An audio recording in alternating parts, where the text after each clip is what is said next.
Go home, ugly. Mary, my granddaughter, was invited to a high school friend's wedding. However, what awaited her were unimaginable cruel words. The one who hurt Mary the most was the groom, Richard. He had sent Mary an invitation with a friendly face, but he was actually her ex-boyfriend. Moreover, he was the one who had selfishly abandoned her. Seeing Mary's tearful face, I called his father, who was also the CEO of the large corporation, Smith Conglomerate. Sell all $30 million worth of stocks. I will never forgive anyone who hurts Mary, my only family and irreplaceable loved one. As my anger reached its peak, the revenge began. My name is Mike Moore, 65 years old. After retiring from work a few years ago, I moved from the city to the countryside and live a peaceful life farming with Mary. Though it's not my wife or children I live with, but my granddaughter. Mary, now 22 years old, is my only remaining family. When I got married and had a child, I was the same age as Mary is now, 22. My wife's name was Jennifer, and she was the same age as me. We were both still in college, and Jennifer came from a good family. Our relationship was not approved, so we eloped and got married against her parents' wishes. Fortunately, we were blessed with our daughter Linda soon after. Though her parents never accepted us, I believed that Linda's birth meant God was on our side. However, our happy life didn't last long. When Linda was in middle school, Jennifer suddenly fell ill and passed away. It was a bolt from the blue for both Linda and me. Jennifer's parents offered to take in Linda, but she refused. I want to live with Dad. I'm in middle school now, and I can decide how to live my life. Her determined words brought me to tears. Let's live together, Dad. I still remember embracing Linda, unable to hold back my tears. But fate had more trials in store for me. It was when Linda turned 22, and she was about to leave my care. Dad, please don't be angry. I'm actually pregnant, but I can't tell you who the father is, and I'm going to have this baby. I was shocked by her sudden confession, but I thought calmly. Isn't the birth of a child something to be celebrated? Linda has gone through tough times and is mentally strong, so she can manage as a single mother. What I should do now is not worry but support her positively. And so, Linda safely gave birth to a baby girl. Mary had translucent white skin and striking features for a newborn. Was the father a foreigner? That means he might not be in Japan anymore. This child might have to grow up without ever seeing her father's face. Despite my mixed feelings, I celebrated the birth of this new life. Mary strongly inherited her father's genes, standing tall and looking different from other kids her age. Because of this, she was teased by other children from a young age. Believing herself to be ugly, Mary wore large glasses that almost covered her face and kept her hair short, even though she didn't have poor eyesight. Even when going to school, she wore sweatpants instead of a skirt, and with her height, she was often mistaken for a boy at first glance. She probably wanted to wear girly clothes, but was scared of being compared to other girls. Because when we went out as a family, she wore a handmade dress Linda made for her and dressed up nicely. Linda would often say, "I've made Mary feel so sad. I'm such a terrible mum." Seeing Mary live uncomfortably. But even Mary got her first boyfriend in her first year of high school. The boy was Richard Smith, the captain of the soccer team, popular with both boys and girls. Moreover, his father was the CEO of a large corporation, making him quite the prince. Hearing he was a popular boy among the female students made me a bit worried. But I was relieved that someone who appreciated Mary had come along. Richard treats me like any other girl. He even compliments me, saying I'm tall like a model. Mary started smiling more than before and began wearing skirts to school, which she used to avoid. However, the joy didn't last long, and their relationship ended after about 6 months. Richard said he found someone else he likes. I guess I wasn't his type after all. It seemed that he had unilaterally told her he wanted to break up, and Mary was down for a while afterward. But heartbreak in school days is a common story. She wasn't the type to hold a grudge, so with my and Linda's encouragement, she quickly returned to her normal self. However, shortly after recovering from the heartbreak, she faced another terrible tragedy. Linda died in a car accident. Losing her beloved mother so suddenly devastated Mary, and she couldn't go to school anymore. Even in class, she'd suddenly think of Linda and start crying, her emotions unstable. During this time, Richard came to visit Mary, concerned about her, but he brought his girlfriend along. I thought he should have come alone, but Mary, who truly liked Richard, was happy he came at all. "Mary, please come back to school soon. Everyone's worried about you. I'm worried too, as a friend." It was audacious for him to call himself a friend, and it later became clear that his concern was a show to impress the teachers. This became apparent when Mary returned to school after a long absence. She left in the morning but came back within an hour. "What happened? Did you forget something?" Mary, crying, told me. "Richard's girlfriend told me to go home. She said it was all a lie. They don't even consider me a friend anymore. They just don't want to deal with me." This was the final straw that made me decide to move Mary from the city to the countryside. Having just retired from the company I worked at for many years and received an unexpected income, I decided to take the plunge and buy a house in the countryside. Moving to the countryside seemed to be a refreshing change for Mary. At first, I worried that her unique appearance might draw odd looks. But the place we moved to encouraged urban to rural migration and had many people from cities and towns. There were more people who accepted us than I expected. For a few years, Mary and I lived interacting with nature and people, participating in town revitalization activities. Then one day, an invitation to Richard's wedding arrived. Just as Mary's heart was healing and she was becoming more cheerful, I thought it was insensitive of him to invite Mary to his wedding after everything that happened. But as the son of a big corporation's CEO, he probably wanted to invite as many acquaintances as possible. I was sure Mary would refuse to attend, given how hurt she was. But to my surprise, she decided to go. "I don't want to run away anymore. And I've gained confidence since coming here. Mom's been appearing in my dreams, cheering me on. I'm not ashamed to stand before anyone." Indeed, Mary had become incredibly beautiful. However, she still hadn't taken off those big glasses, which worried me. I decided to accompany Mary to New York because I was concerned. I planned to drop her off at the wedding venue and kill time until it was over, but Mary quickly came back to me in tears. "Go home, ugly," Mary murmured, tears welling up behind her big glasses. Seeing Mary cry like a child made a fierce anger rise within me. "What? Richard said that to you after inviting you to the wedding? What a terrible man." He didn't say it directly, but I overheard him talking with our high school classmates. According to Mary, their conversation went like this. "Did you see Mary at the entrance? Did Richard really invite her? Well, she's a friend. I sent invitations to all my high school friends as a formality. I didn't think she'd come since she moved away. She mistook a formality for a real invitation." That's so Mary. She always had such strong delusions. In high school, she even thought she was Richard's girlfriend. So pathetic. She should go home. Ugly. Ah, yeah. After hearing that, Mary ran out of the venue. I've been mistaken all along.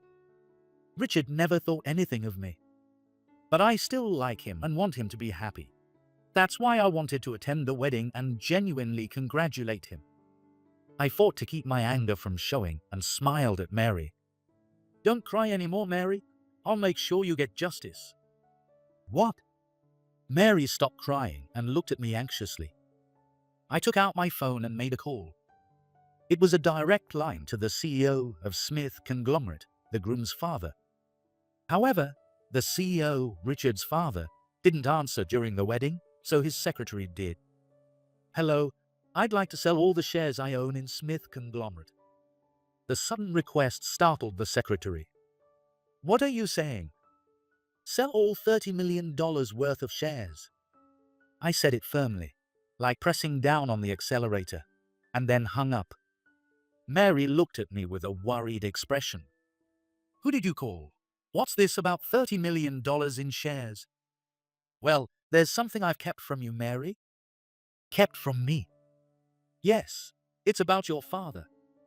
Mary took off her glasses and looked at me with wide eyes.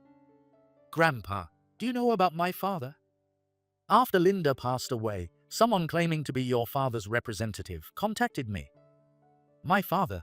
What kind of person is he? Mary's high nose and greyish eyes always gave her an air of nobility. I had always sensed that there was something inherently regal about her. There was a reason Linda had to take the truth to her grave. Your father is from a wealthy family in a Middle Eastern country, running an oil-related business. It might be hard to believe, but you have an air of elegance. My genes pale in comparison, which might be why others couldn't understand you. What are you saying? I'm the daughter of a wealthy man. That can't be. I'm the ugliest person around, and even Richard didn't want me.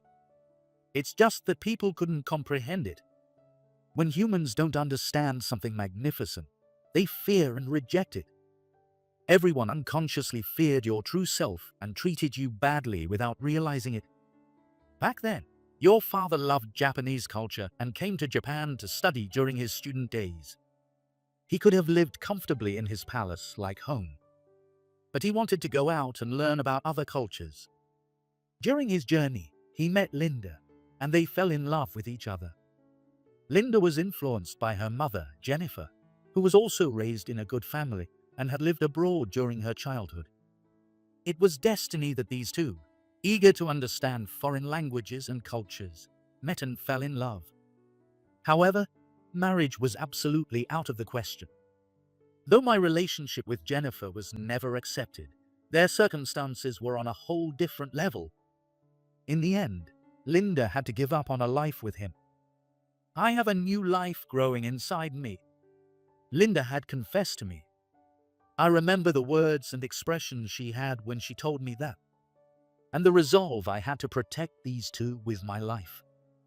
I will never forgive anyone who hurts Mary. Your father gave me a vast amount of shares in Smith Conglomerate, deeply involved in the oil industry. I never expected it to connect like this. Richard should have chosen you. Instead, he defied fate. No, I placed my hand on Mary's shoulder as she looked down. Right now, Richard's father must have received the news, and it's causing a major upheaval. Mary, you've faced enough pain. From here on, I'll take over. I'll show them what it means to defy fate. Leaving Mary, who was speechless from the shocking revelation, I headed to the wedding venue. The news of the stock sale had already been conveyed, and as expected, the wedding was in complete chaos. This marriage was a political arrangement. Though the bride's father also ran a large corporation, his financial status had been declining due to global circumstances. He wanted to marry his daughter to Smith Conglomerate's son to recover his financial status. Considering that, Richard wasn't truly free either. When I quietly pushed open the door and entered the venue, the whole place was buzzing with whispers. Richard's father, who quickly learned of the company's crisis, had abruptly left the ceremony.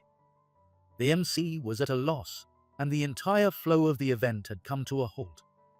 I approached Richard, who was just sitting there in his beautiful attire, clueless about what was happening.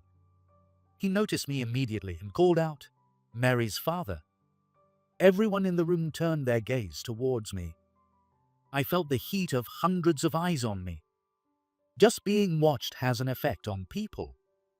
Mary, who had been under strange looks all her life, must have been deeply affected. I looked around the room, trying to find the person who had insulted Mary, but I didn't know any faces. I wanted to see the face of the person who called Mary ugly, but now I had to focus on telling Richard everything. "Is Mary here?" Richard asked, looking over my shoulder, searching for her. Even at this point, he still dared to mention Mary's name. What a shameless man. Suppressing my rising anger, I forced a smile. Mary is waiting outside. She wanted to say a word of congratulations, but unfortunately, she was told to leave. She's terribly upset. At the very least, you could have thanked her for coming, even if just out of politeness. Richard's face turned pale. No, it's not like that, sir. I don't appreciate being called sir by you. It's unpleasant. I tried to keep smiling, but it probably came off as eerie. The bride's father, Mr. Jones, CEO of Jones Financial Group, addressed me. Excuse me, but what is your relationship with Richard? It's hard to define, but I do hold about $30 million worth of shares in Smith Conglomerate. Or rather, I did. I just requested to sell them. Mr. Jones's face went pale. What are you saying? Selling $30 million worth of shares? I haven't heard of this. As I said, it just happened. Otherwise, why would Richard's father suddenly leave his only son's wedding? The bride and groom stood frozen, not understanding what was happening. I stood before them and said, with the biggest smile I could muster, "Congratulations on your wedding. But marriage is not always filled with happiness. Many challenges may lie ahead, however. With love, you can overcome those challenges. I sincerely wish you both a bright future." But it was Mr. Jones who spoke up. "No, this wedding is on hold for now. Especially since the groom's father has left. We apologize to all our guests, but today's ceremony is over." I glared at him. My eyes must have been full of resentment. He froze like a frog staring at a snake, standing there in shock. Marriage should be about the couple. Family and parents should follow. What is happiness if not that? Isn't marriage about pledging eternal love to the one you truly love? Then I turned my gaze to Richard, who was paralyzed as if struck by lightning. Mary truly loved you. And yet, you did this half-hearted act. It would have been better if you cut ties completely. Why invite her to the wedding? Do you want to hurt Mary that badly? No, Richard muttered, looking down. I was about to press him further when... Stop it, Grandpa. Mary, with a desperate look on her face, ran towards us. I was hurt, but it's not Richard's fault. I was hurt because I was weak, that's all. Mary wasn't wearing her glasses. The room buzzed with astonishment at the sudden appearance of this beauty. With perfect makeup and dressed in the outfit Linda had lovingly made, Mary was, without comparison, the most beautiful person in the room. You've been called horrible names your whole life. Now you should return those words. If you call an ugly person ugly, no one could argue back. Mary, you're absolutely beautiful. I thought I was praising her, but tears welled up in her eyes, and she looked pained. What's wrong, Mary? She shook her head, crying. I don't want that. If I call someone ugly, I feel like something precious inside me will break. If that happens, I can never be truly happy. The ugliness of calling others ugly, I suddenly realized how wrong I was. Grandpa, let's go home. I need to water the vegetables in the garden. And if it's not too late, please cancel the stock sale. I'm sure Mom wouldn't want this. I could only put my head down at Mary's plea. Yes, Linda wouldn't have wanted this. She was a kind soul. The faces of Linda and Jennifer floated in my mind. Both were gentle, wonderful women. And I... Mary, I'm truly sorry for hurting you. Richard's sudden voice echoed through the room. Mary and I instinctively looked at him. Richard stood up from his seat and ran toward Mary. I know I deserve any resentment Mary has for me. I don't resent you at all. You're right, Mary. You're the kindest person, and I've always loved you.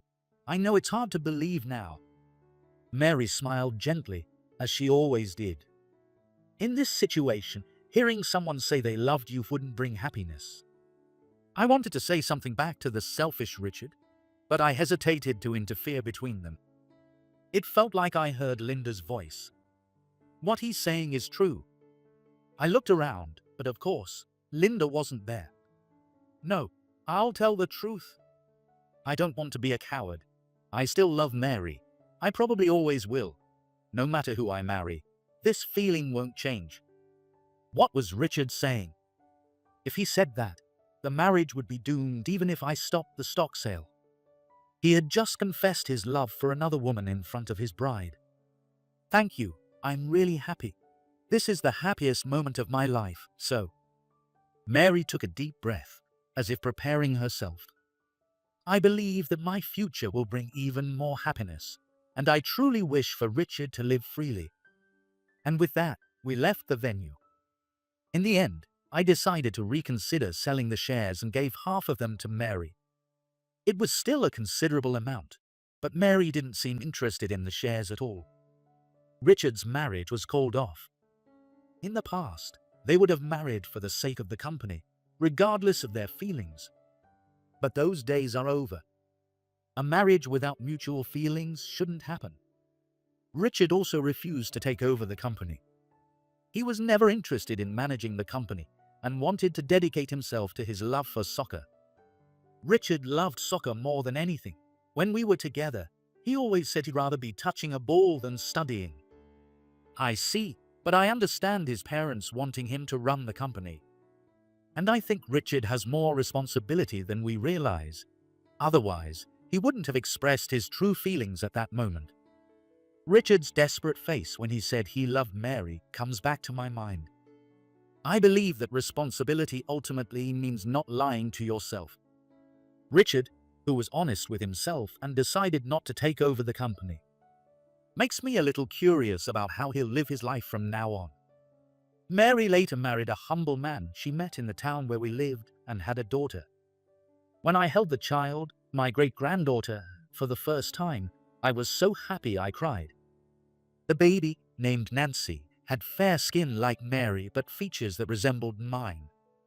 Well, I don't think she looks that much like me, but everyone says she does, so I decided to believe it. Although I've gotten quite old and sometimes find farming hard with my back pain, seeing Nancy toddling around gives me the energy to feel like I could live another 100 years. Well, maybe 100 years is an exaggeration. But at least I hope to stay healthy until Nancy can clearly call me Grandpa.